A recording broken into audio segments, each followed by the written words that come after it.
There is so much riding on the back of Manorlords, one of the most hyped medieval city builders coming within the next couple of years. When this game was first announced, I can say that everybody was on board.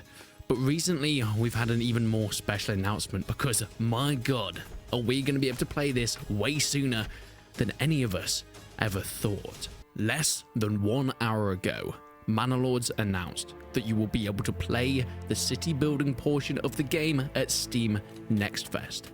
So what does this actually mean? Well, Steam Next Fest is a festival where people get to show off early demos and builds of upcoming titles, and Manorlords will be taking part. It's going to be in October, so in about a month's time, and you're going to be able to get your hands on Manorlords after all this hype.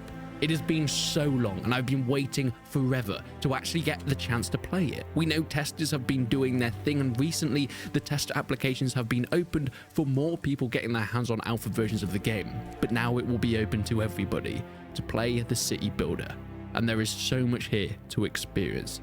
I'm going to be making so much content within this game because, my god, it's coming very, very soon. So we get it. Between the 3rd and the 10th of October, we can play the city building demo. But what does this actually include? Well, Slavic Magic, the lead developer of Manorlords, hasn't revealed all too much, but what we do know is there is going to be one thing missing.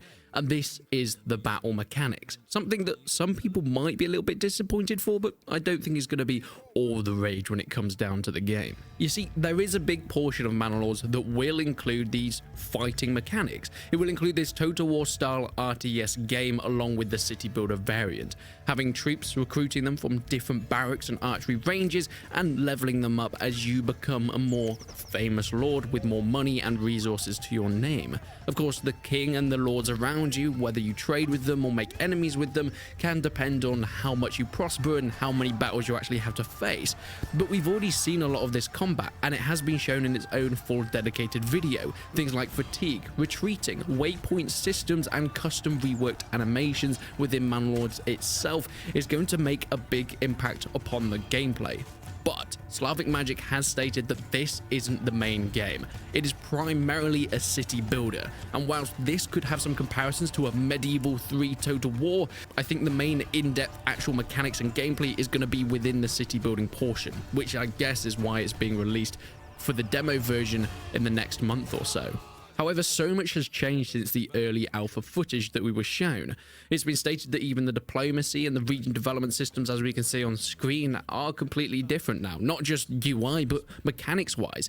Yet the main content is still going to be there. We're still going to get really cool road placement and some organic farm placement as well as seen on screen. There's going to be full NPC and AI within the game that will be going around and living their daily lives, but this will also be affected with how you decide to run said village or eventually town into cities.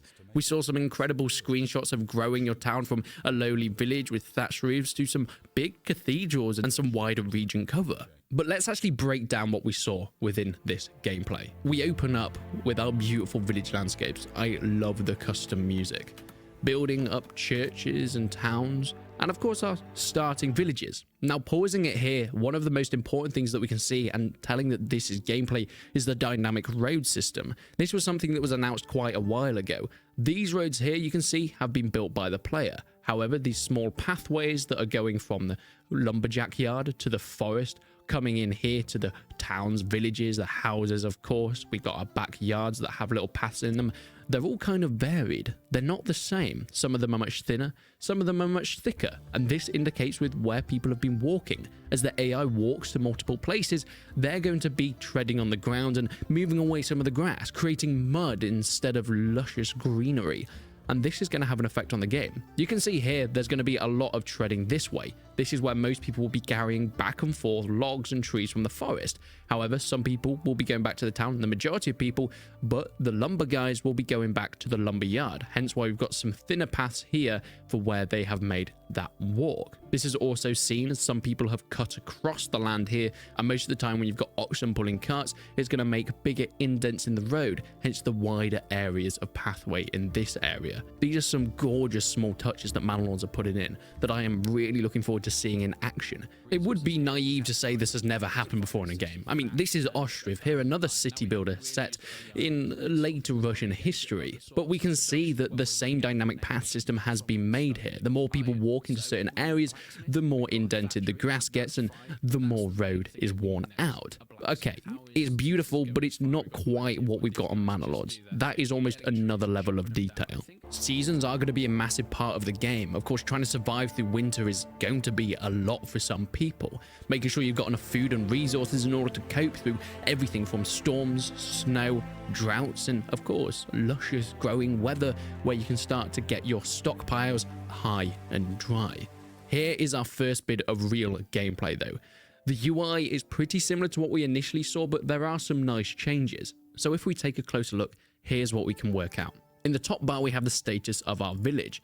Here we can see the laborers that we own, and I'm assuming the people that are on construction and so on in their jobs. Here is our general village population and the happiness of people. Now, none of this has been confirmed by Slavic Magic, but playing a lot of city builders in the past, we can make some decent assumptions. This is either our favor on the world map, maybe the general lawfulness of our town as well, and the amount of money we've got. They should probably work on getting that number up. These are rookie numbers. On the right hand side, we go into more of the resources. Wheat, bread, firewood, logs, iron, I'm assuming, maybe hemp, and of course some stuff in terms of armor, helmets, and that kind of thing. I don't know what this is. This could be clay, but we're going to have to look really close. It's a little bit pixelated. On the right hand side, we have what I'm assuming is us, the Lord of said Manor, and our standings within the nation. Speaking of standings within the nation, if we go down to the bottom of the screen, we have our path building, we have our general building, then we go into more things like our barracks and our troops. We probably have garrisons and ordering troops around, the overworld map where we'll probably find diplomacy and settings as you'd expect. Something rather interesting is the bottom left. We have a notification saying my home is my castle with a timer and 714 next to it. My assumption would be that this is some sort of quest or mission that we've been ushered. This is the name of it, and of course this is the time it has to be completed in. Doing these kind of things can bring favor to the king or the other lords depending on who set said task. In the bottom right, we have the season. It's October at the moment, autumn, and then the UI around the Weaver's Workshop. We can see what it is. We can also see road connection true, essentially meaning if people can actually get to said Weaver's Workshop and if anyone is working there, which they are not at this point in time. Then we move on to more of the village. I really love the look of this one. It looks gorgeous, and how each place looks in these different seasons situations is just another level. I genuinely think there's so much to be excited for with Manorlords.